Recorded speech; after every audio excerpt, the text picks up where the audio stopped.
So, Jeni, thank you so much for coming. Straight, this is such a out-of-the-box conversation, but such an important one because we've been following the success of your company, and as a team, we're obsessed. I don't know if anybody remembers our first logo had an ice cream.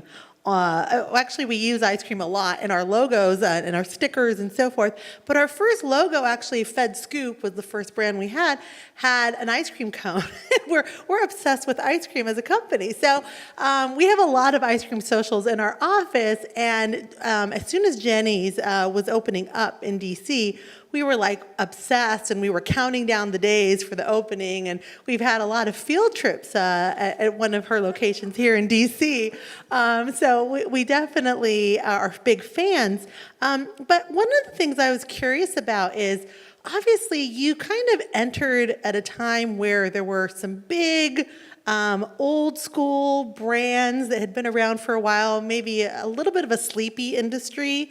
What made you want to take on this challenge and mix things up? That's so great. Well, I'll also start that ice cream is such a great metaphor for communication too. So you're right on in that ice cream, like we know this, that ice cream is such a fun thing to do. It's such a wonderful creative endeavor, and we do it as a community. But we learned over many years that it's not about the ice cream, it's about who you choose to share it with. And ice cream brings people together, and as you eat ice cream, of course, you get to know people a little bit better, and that's what drives us every day, and that's what's so exciting about ice cream. It also pulls you into the moment because, it's like melting right in front of you, and if you're not there with it, it disappears, right? Definitely. So it's this super sweet, wonderful way to get to know somebody else better. And then, of course, our ice cream is it's a little bit creative, so you get a little bit of an adventure on that too, and it's a little spark of conversation.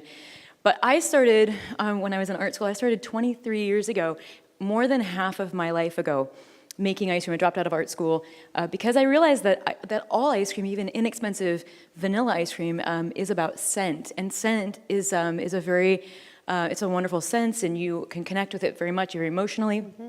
And you can use it to tell stories, and then similar to what I was doing in some of my art at the time. I mean, I was very young, so I was kind of aspiring as an artist.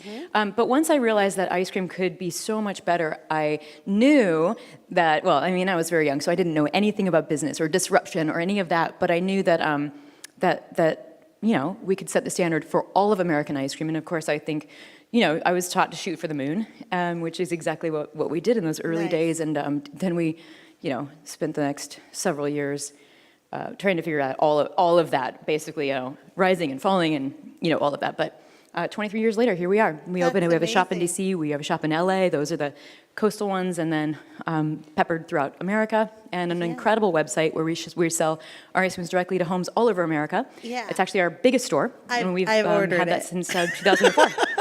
Because I didn't have, my Whole Foods didn't have the flavors that I wanted, and I've ordered on the website. I have.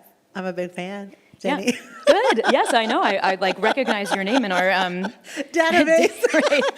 Repeat offender. All right. Well, tell me a little bit about how the industry's changed as a result of you coming into it and mixing things up and innovating. Well, you're right. The whole industry was very sleepy and ready for change.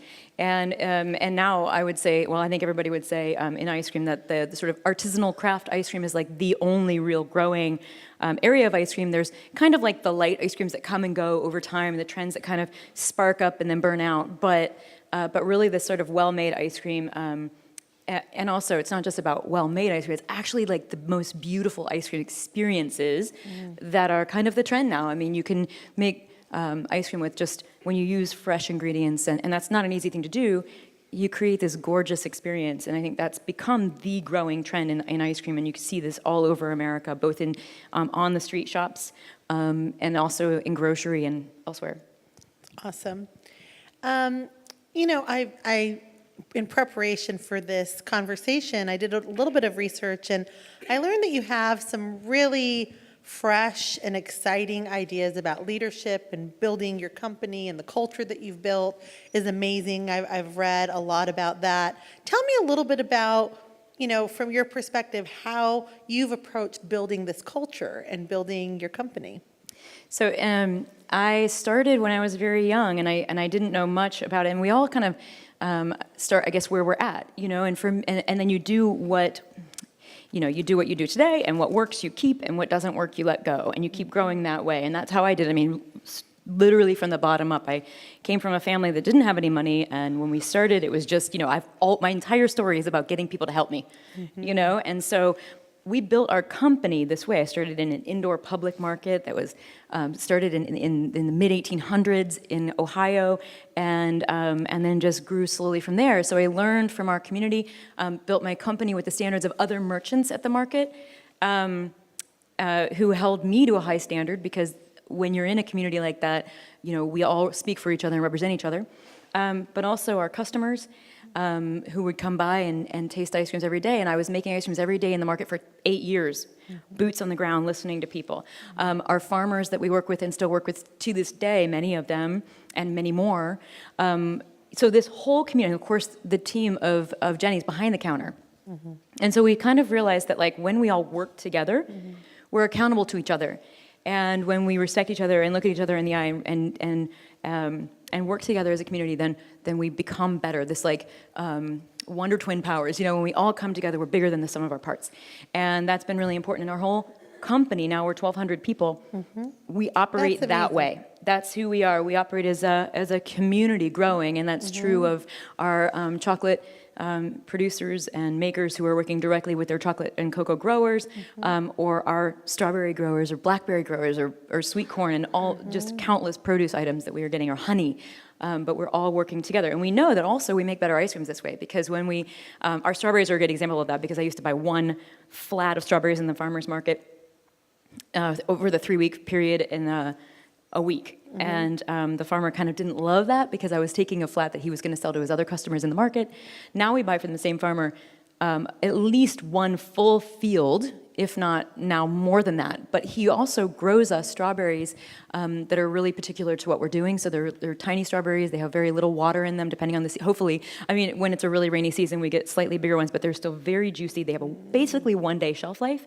So we get them from the field, process them immediately, but he staggers them so that we can actually process them in the right way and get them into our ice cream, into our strawberry buttermilk ice cream. But anyway, we know that when we work directly with people like this and value them as a part of our team, we make better ice creams. And of course, service is such a part of what we do. And then if we treat each other well, we treat everybody well. I totally agree with that. I'm very much in sync with the way that you think, and I think it's awesome. And it's just, I just have to say this, because I wasn't planning on talking about this, but when we're talking about disrupting an industry and disrupting an industry that's pretty male-dominated, it's not lost on me that you were probably a very out-of-the-box and different figure entering this market. And what was that experience like for you? I've always been a person, and I was brought up by a lot of incredible women, including my grandmothers, and a family history of you can do it. This is America, very patriotic, and you can do whatever you want. And so, yes, it can be challenging sometimes as a woman going in, especially in the early days. It's changing now so much, but into rooms of all men, and you just don't speak the same language, especially when you're young, and there are other issues too. But you keep going, and I always tell young people that this is America. You have to figure your way in. You've got to figure out what your way in is and how you get other people to help you. And it's different for everybody, and how you stay focused and how you persist and keep going and build resilience to that. And just find a way to get, other people to, get on your team, whether it's, whatever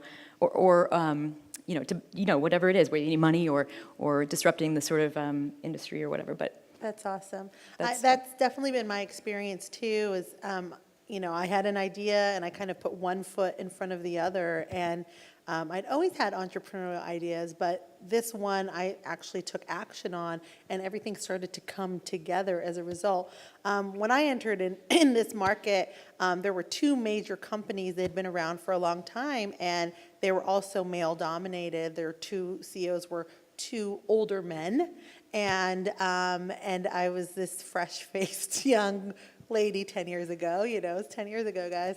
I was that's kind of the photo. That's from back then. But yeah, it was interesting because I also didn't know what I was kind of getting myself into, but I knew that what we were doing in this space could have been better.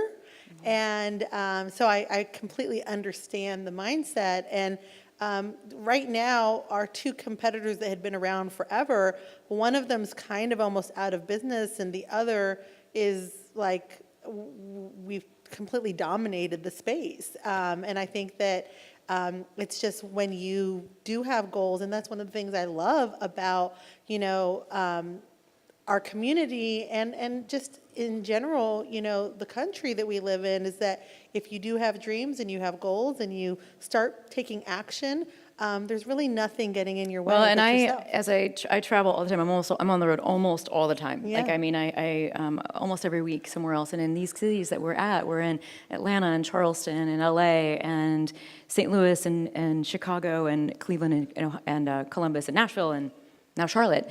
And in these cities, I'm very connected to especially young women, entrepreneurs, but the sort of creative culture of these cities. And I can sort of report from this that this is like this incredible tsunami that's taking over America. This like, my grandmother always said, if you can't find a job, make a job. And I always loved that. Yeah. And there are people everywhere doing this, and especially women. And it's also the group that I connect in with, but like that idea that especially also with technology and the tools of the 21st century, we can find communities and build the things that follow the, sort of our passions and build these communities around that and support ourselves and find these, make our own jobs. It is so amazing to watch that happening literally everywhere across America, not even just in the big cities, but in the country as well and in rural areas. It's an incredible time to be alive in America. I agree. Because of a lot of the work that you guys are doing, right? Yeah. Our community is amazing. So tell me, talking about technology, how has technology helped you grow your business? Well, I mean, so much technology. We always say that we are we have sort of values of the artisanal world, and we're combining the, like craftsmanship and connection and community with the tools of the 21st century. So, of course, technology and even like logistics and shipping and the communication and building community that way. But in every way, we are a product of this this era. I mean, we it used to be over the counter. I would. People would want an ice cream that I made, last summer or whatever, and I would have to write their name in a notebook. And when I had that ice cream back again, I would give them a call.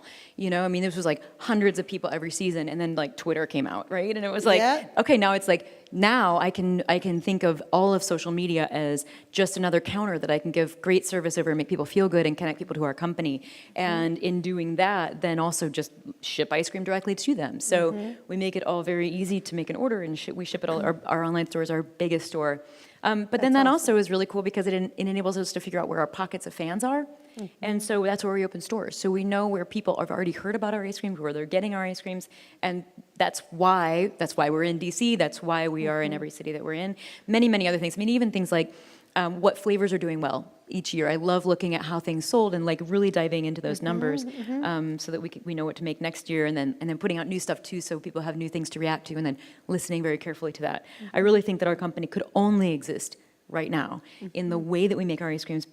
Just getting those strawberries out of the field and into ice creams as soon as and fast as we can, super fresh and frozen, and then and just everything else, and for why. That's awesome. So I don't know. Can you guys tell why this lady's so awesome? What do you guys think? What about Jeni?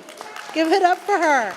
So we need to thank her because right now we're going to go to break, and we'll have like a 15, 20-minute break, but we need everyone back in pretty quickly. But she's brought a ton of awesome ice cream. Let's give her a big round of applause. Thank you, guys. Yeah, enjoy the ice cream. Yeah, thank you so much, thank Jeni. you. Thank you. It's great to have you and great to meet you. And thank you for Thanks, you guys. joining us. So much fun.